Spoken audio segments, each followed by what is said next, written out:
La primera pregunta que quiero lanzaros es si creéis que tenemos unas buenas infraestructuras en general y en concreto en las telecomunicaciones. Si queréis, podemos empezar contigo, Vanessa. Pues yo diferenciaría dentro del ámbito de las telecomunicaciones las infraestructuras que tenemos en redes fijas, sobre todo en fibra, y luego las infraestructuras en la parte móvil, ¿no? Que yo creo que ahí además le cederé también a Albert la palabra, porque la parte de móviles Cellnex es un gran referente, ¿no? A nivel europeo, como has comentado, y aquí en España también. A nivel de infraestructuras fijas, pues yo creo que en fibra los datos avalan que a día de hoy España es el país con más infraestructura de red de fibra que llegue hasta el hogar en Europa desplegada, ¿no? Con unas coberturas de fibra hasta el hogar que últimos datos oficiales están en torno al 88%, cuando la media europea está en torno al 44-45%, con países como Inglaterra o Alemania con unas cifras de penetración de la fibra del 20 o menos por ciento de penetración de fibra. Por lo tanto, España ahí es top en el ranking de infraestructuras fijas al hogar. Otra cosa es si hablamos también de las infraestructuras fijas que llegan hasta las torres de comunicaciones móviles, ¿no? Donde ahí yo creo que todavía, y más cuando luego hablemos del 5G, creo que ahí todavía nos queda un camino para recorrer y seguir mejorando en el futuro de la conectividad, pero a día de hoy diría que en infraestructuras fijas somos número uno en Europa. Y yo creo que Albert, si quiere también continuar con la parte móviles. Pues gracias, Vanessa. Yo creo que has hecho una diferenciación muy interesante entre infraestructuras de telecomunicación fijas e infraestructuras de telecomunicación de soporte a las redes móviles, las inalámbricas, ¿no? Y ahí es donde Cellnex estamos más. La historia es muy bonita. La historia empieza hace 20 años, la historia de Cellnex, y me refiero a estas infraestructuras de telecomunicación desde donde se prestan servicios inalámbricos. Hace 20 años estas son las torres de Retevisión, una empresa española, desde donde se prestaba la televisión analógica. En ese momento no era ni la TDT, y las FMs o las ondas medias, que son desde estas infraestructuras pues se prestan estos servicios. Y llegó la telefonía móvil, y entonces nos tocaron a la puerta de: disculpen, ¿me puedo albergar mis equipos 1G en estas infraestructuras, en sus infraestructuras, para hacer una célula, un sistema móvil celular? De ahí, haciendo la historia larga, muy cortita, vinieron para quedarse y las generaciones fueron cambiando: 2G, 3G, 4G, 5G. Una persona, un ciudadano, elegía una operadora por la cobertura, os acordaréis. Yo soy de uno o de otro por cobertura, pero hoy ya la cobertura se da por supuesta y se diferencia. Tú eliges un operador u otro por el grado de servicios o la cantidad de servicios, o te da más SIMs o menos SIMs, por el paquete de servicios y comercial que te ofrecen. De ahí las infraestructuras han pasado a ser para ellos una commodity. Pero siempre van a estar. Porque el sistema móvil celular necesitas cambiar de célula a célula, y la infraestructura, el epicentro, es una torre o una azotea. Y esa torre o azotea puede estar llena de 2G, 3G, 4G o 5G. Por lo tanto, son infraestructuras que siempre van a estar con las distintas generaciones móviles, y ahí desde el 2015 hasta el 2020 hemos pasado, y decía una historia bonita, de España, una empresa española, a una multinacional española, europea, y estamos presentes en 12 países, en los 12 países más importantes de Europa. Nos falta Alemania, pero estamos en Francia, Italia, Suiza, Holanda, los UK, los escandinavos, y contamos ahora con 130.000 infraestructuras en toda España. Hace 20 años estábamos solo con 3.000. Hemos invertido mucho, y esta inversión en estas infraestructuras, que van a estar durante muchísimo tiempo, a los inversores les gusta mucho porque promete flujos de caja visibles a largo plazo. Cedo la palabra porque me estaría mucho rato, pero Principalmente somos operador de infraestructuras, de estas infraestructuras de torres y azoteas urbanas, pero también tenemos redes de fibra óptica que ha comentado Vanessa anteriormente. Quería preguntaros si pensáis que la gestión debería ser pública o privada. Yo claramente privada, claramente privada. Eso sí, creo que por el carácter de infraestructuras estratégicas y críticas que tienen las redes de las infraestructuras de telecomunicaciones en su conjunto, tiene que haber un marco regulatorio adecuado y tiene que estar dentro de un paraguas de supervisión nacional y más bien diría europeo, ¿no? Dentro del conjunto europeo. Ahí podríamos entrar también en el debate de si la regulación actual es adecuada, no adecuada, favorece, pero es una realidad que tiene que haber una regulación por el carácter de infraestructuras críticas que tienen.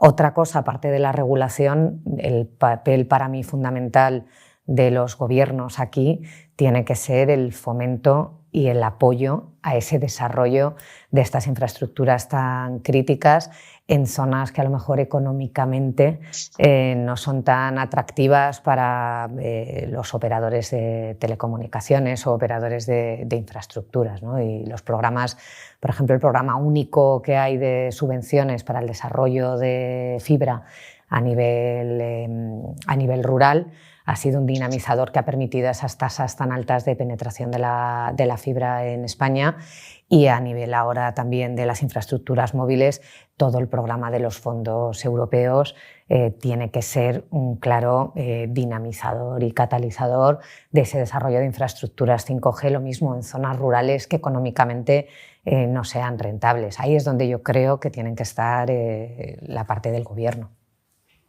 Albert, ¿compartes esto? Absolutamente. Si hay interés, un mercado se desarrolla y evoluciona. Y esto ha sucedido y es en España, tanto en fibra como en cobertura de telefonía móvil, y se han alcanzado a conectividades fibra y conectividades de telefonía móvil altísimas y de mucha extensión en el territorio. Pero hablemos de esa España vaciada, o hablemos un momento de la agenda digital del 2025 de Europa, que no haya ciudadanos de primera y ciudadanos de segunda. Y ahí es importante el papel público. Y es lo que le llamamos cuando hay fallo de mercado. Fallo de mercado significa que el mercado no invierte, el mercado privado no invierte porque no tiene un retorno suficientemente atractivo, y entonces ahí tienes el drama de la España vaciada. De la España vaciada o de la Europa vaciada, o de los casos de agricultura, como bien decías anteriormente, y muchísimos otros casos. Entonces, como bien decía Vanessa, el impulso de los fondos Next Generation van a ayudar a esa Agenda Digital 2025 que dice, por hacerlo sencillo, que el 100% de la población tenga un grado de servicio de 100 megabits por segundo. Eso es una velocidad alta. Es banda ancha móvil y fija.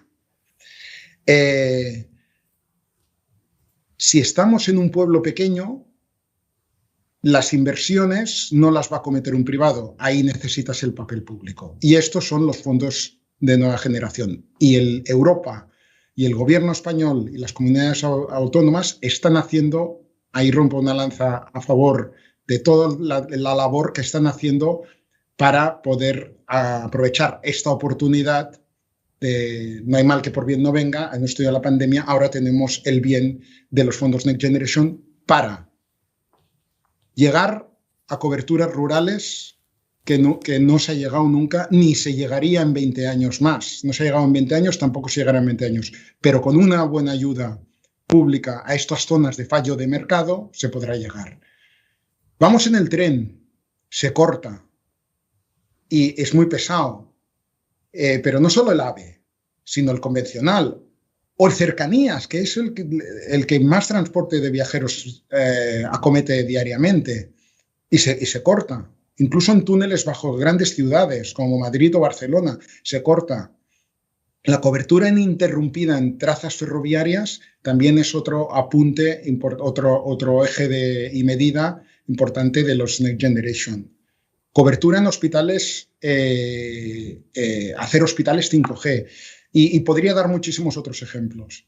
Y ahí es donde nace el papel, y ahora es la oportunidad con los NextGen, de una colaboración público y privada. Por lo tanto, sí, porque estáis poniendo de relieve lo que todos queremos que pase a futuro, ¿no? Que se aprovechen los fondos para mejorar las comunicaciones, sobre todo en la España vaciada, pero ¿creéis que hasta ahora, hasta antes de la pandemia, se había tratado con la misma importancia a las infraestructuras de telecomunicaciones desde todas las administraciones públicas?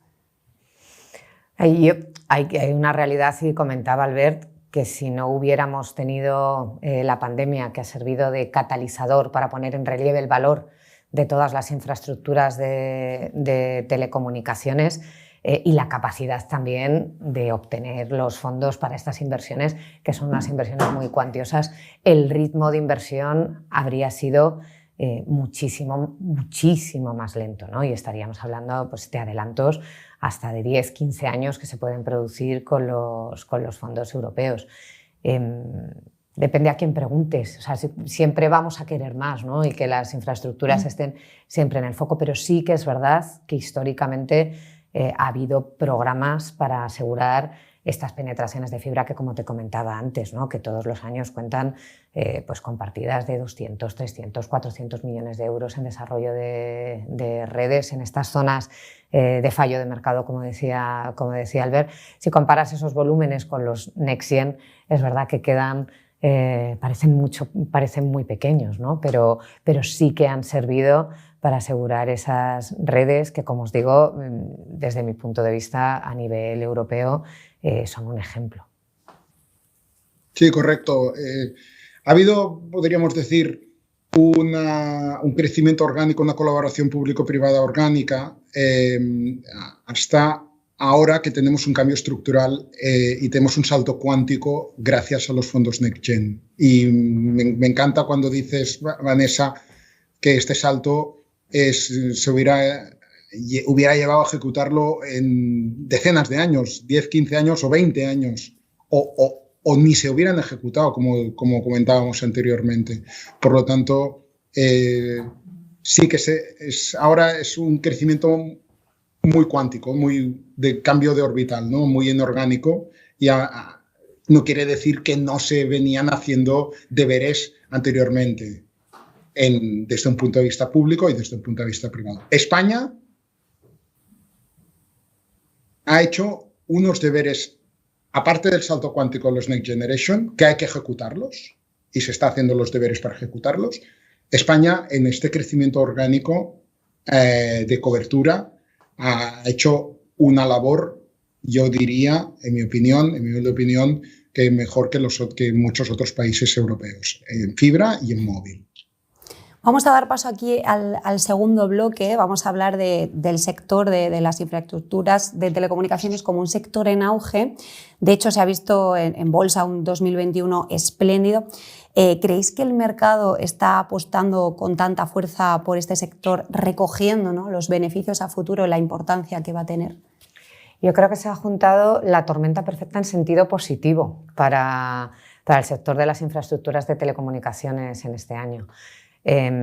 Estamos en un entorno macro en el que los grandes fondos tienen mucha liquidez. La pandemia, a diferencia de la crisis que ha provocado la pandemia, a diferencia de la crisis financiera anterior, no ha habido una crisis de liquidez. Hay una liquidez tremenda de los fondos, tanto para nuevas inversiones como también para recoger frutos de inversiones que habían hecho en años anteriores. Seguimos en un entorno de tipos de interés negativos y que se ve en un horizonte de relativa estabilidad, por lo menos hasta el 2023, que va a seguir habiendo unos tipos negativos. Si a esto lo unimos, como decías antes, Cristina, a la pandemia, que ha puesto de relieve que las infraestructuras de telecomunicaciones son columna vertebral de nuestra sociedad en una cantidad de ámbitos absolutamente transversal. Desde nosotros como ciudadanos en nuestra vida personal nos ha permitido teletrabajar, nos ha permitido seguir educando a nuestros hijos, nos ha permitido comunicarnos con nuestros familiares, nos ha permitido seguir disfrutando de nuestro ocio en televisión, con videojuegos, ha permitido que el Estado siga funcionando, que las instituciones sigan funcionando, que los hospitales sigan funcionando, que las empresas sigan teletrabajando, y eso, lógicamente, ha sido un catalizador de ese valor para todos los actores en el mercado, ¿no?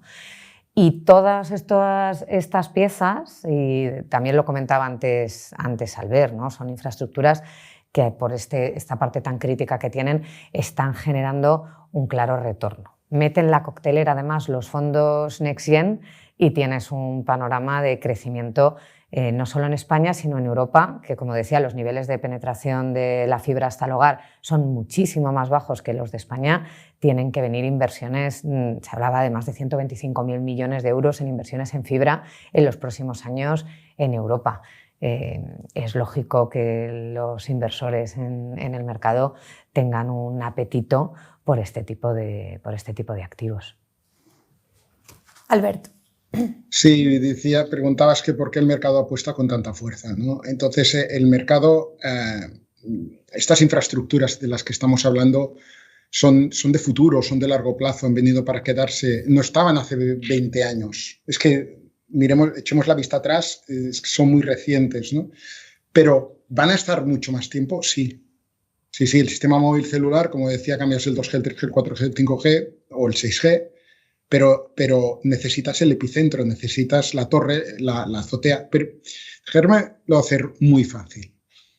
Distinguir entre lo que le llamamos en el sector infraestructura pasiva e infraestructura activa. La infraestructura pasiva nos referimos a las torres y a las azoteas. ¿Pero qué necesitas?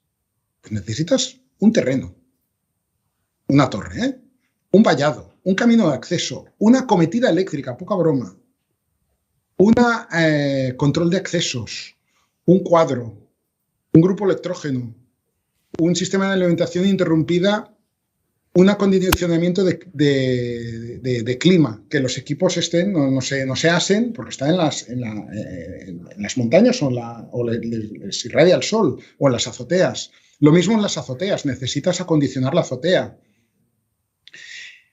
Esto es la infraestructura pasiva. Esto va a estar muchos años. Y ahí engarza con lo que decía Vanessa. Si van a estar muchos años, es el real estate, son los hoteles de todas estas infraestructuras. Estas infraestructuras pasivas son los hoteles de estas infraestructuras activas. ¿Y qué son las infraestructuras activas? El 2G, el 3G, el 4G, el 5G, que se alberga y que van dando mayores atributos de ancho de banda, de latencia y todo esto que vamos oyendo, y a los ciudadanos, ¿no? El conjunto de la infraestructura pasiva y la infraestructura activa ha venido para quedarse. Y es una commodity que hoy no podemos imaginar en el futuro, un futuro sin este pan, como el pan que comemos necesitamos la conectividad y los datos, y además la instantaneidad, ¿no? A la que estamos acostumbrados y hiperestimulados, ¿no? Por lo tanto, el mercado valora mucho y paga mucho por estas infraestructuras. He hablado de infraestructuras móviles, la pasiva y la activa, pero podríamos hablar de la red de datos fija, que es la fibra, y la fibra no tiene límite en ancho de banda de caudal de datos. Y esa es la infraestructura pasiva. Luego cambias los equipitos que dan luz a un lado y al otro, que sería la infraestructura activa. Pero la pasiva, la fibra y los ductos van a estar muchísimos años. Y eso los inversores lo han visto en estos últimos, y sobre todo, no 20 años, ya 10 años, y en estos últimos tiempos está ese apetito inversor porque prometen flujos visibles a largo plazo, ¿no? Entonces, por eso son tan importantes estas infraestructuras de telecomunicación, y los inversores que son muy inteligentes lo ven, y van a estar durante mucho tiempo. Y además complementando también un poco, hilando con lo que dice Albert, de cómo se han ido poniendo en valor las infraestructuras en los últimos años, los propios operadores de telecomunicaciones tradicionales se han dado cuenta de que tenían una cantidad de inversiones ya acometidas, más las que les quedan por acometer para seguir. Como dice Albert, hay que ir no solo a la infraestructura pasiva, sino que hay que ir modernizando y actualizando la infraestructura activa para poderse ir acoplando a las nuevas tecnologías. Estamos viendo cómo los operadores están haciendo carve-outs de parte de sus negocios, de infraestructura pasiva como de torres, carve-outs de la parte de fibra, entrando en joint ventures con fondos para hacer estos nuevos despliegues de fibra. Por lo tanto, está siendo también una fuente de poner en valor activos para los propios operadores de telecomunicaciones que se habían visto también muy castigados en el mercado de capitales en los últimos años. Y precisamente como sector en auge hay como cierto rumor, cierta sensación, ¿no?, de que el proceso de consolidación se va a intensificar, de que empresas más grandes adquirirán algunas más pequeñas para ser más eficientes, para ser más rentables. No sé si compartís también esta sensación de que todavía hay por ver, ¿no?, importantes operaciones en el sector. El mercado europeo es un mercado muy fragmentado.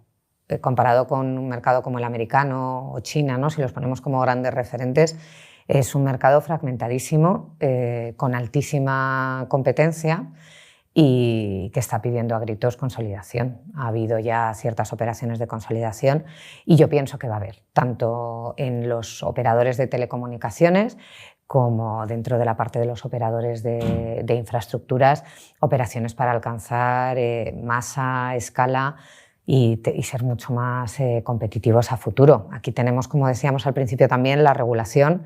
La regulación en Europa está siendo bastante dura con la consolidación. Mi opinión personal es que es un error, que debería haber más facilidad a la consolidación en Europa por la altísima fragmentación del mercado. Albert, ¿crees que la regulación está frenando un poco el proceso de consolidación? Bueno, seguramente hay un compromiso entre una consolidación que es muy lógica, como muy bien ha explicado Vanessa, y la competencia, ¿no? Si nos quedamos con menos operadores, pues quizás se intuye que puede haber menos competencia, pero hay que encontrar el punto dulce. Y esto es lo que está sucediendo, ¿no? Llevándolo al plano técnico, una cuestión es la consolidación de operadores, la otra es la consolidación de redes. La consolidación de redes al final necesita hercios para poder dar a megabits por segundo. Esto es muy técnico, pero las redes van a continuar. Lo que quiero decir es que las redes van a continuar siendo necesarias y nosotros nos sentimos protagonistas y orgullosos de poder estar en la cadena de valor con esas infraestructuras pasivas que siempre van a ser necesarias y esos equipos que arrojen estos megahercios para poder dar estos grandes caudales de ancho de banda. Si se consolidan los equipos y las redes van a continuar siendo necesarias, lo que quiero intentar decir. Por lo tanto, nosotros estando en 12 países vamos a continuar sanos y gozando de salud, conjuntamente ayudando a los operadores a estos movimientos. Con respecto a las políticas de regulación o de consolidación y si se permite o no, la verdad es que es un plano en el que nosotros no podemos entrar, ¿no? Y hablabas que ya estabais en 12 países, ¿no? ¿Cuánto creéis que le queda al sector por crecer? Porque todavía, por ejemplo, hay muchas torres en manos de operadores. ¿Hay todavía margen para seguir creciendo? Yo aquí diferenciaría si vamos a ver crecimiento en número de torres o vamos a ver crecimiento en que esas torres dejan de estar controladas y gestionadas directamente por los operadores tradicionales de telecomunicaciones para pasar a ser gestionados por operadores neutros como pueden ser Cellnex o otro tipo de compañías. técnicamente, con el desarrollo del 5G, quizás haga falta también que crezca el número de torres, ¿no? Pero yo creo que hay una parte que es fundamental, que es que sí que pienso que vamos a seguir viendo en el mercado, en Europa, en España, movimientos en los que las torres sigan cambiando de manos y haciendo, como decía Albert, esa gestión más eficiente y más económicamente sostenible también en los nuevos modelos de negocio para todos los actores que están involucrados en el sector. Sí, por complementarlo, yo creo que Vanessa lo ha explicado muy bien, lo de las torres y a quién pertenecen. Por complementar la pregunta, yo voy a responder si va a crecer el número de torres en Europa o las infraestructuras de soporte a la conectividad. El 5G sí que requiere una densificación. Esto es una pregunta que se nos hace muchas veces. Sí que requiere una densificación porque al arrojar mayor ancho de banda te tienes que ir a frecuencias más altas que propagan menos y que penetran menos en la cobertura interior de edificios. Por lo tanto, necesitas poner más, es contraintuitivo, pero necesitas poner al densificar algunas estaciones base más. Para poder arrojar mayor capacidad necesitas poner más antenitas. No es masivo lo que se necesita, sí, pero sí que se necesitan, pues, por ejemplo, si están separados 4 calles, pues necesitas poner una torre a las 2 calles, una torre nueva. Ahí estamos haciendo estudios de ingeniería de la necesidad, pero es un poquito más, no es el doble, es un poquito más. Puede ser un 5% o un 10% como muchísimo. Hay otro tipo de coberturas que también van a ser necesarias y son las sitios donde se densifican mucho, centros de ciudad. Imaginemos Sol, Puerta del Sol, Gran Vía, Preciados, en Navidad, pandemia aparte, porque la pandemia pasará, que se densifica mucho y con una demanda incremental atroz de set de datos. Ahí necesitas poner una segunda capa más pegada a la piel de la ciudad de antenitas. Estos son las small cells, las famosas small cells. Y esto es una labor que también tenemos por delante. O estadios, que tienes 70.000 personas que quieres compartir en ese momento una foto, pero no solo una foto, quieres compartir una falta por la escuadra, un corte de vídeo de 15 y un aficionado muy acérrimo de un equipo con otro de su mismo equipo o con otro de otro equipo para fastidiarle y chincharse, que es la magia, lo divertido de este mundo. Pero es así y son consumos masivos. Para poder servir dar este servicio necesitas sistemas distribuidos de antenas en estadios, en centros de ciudad, en centros comerciales, en intercambiadores, en el metro,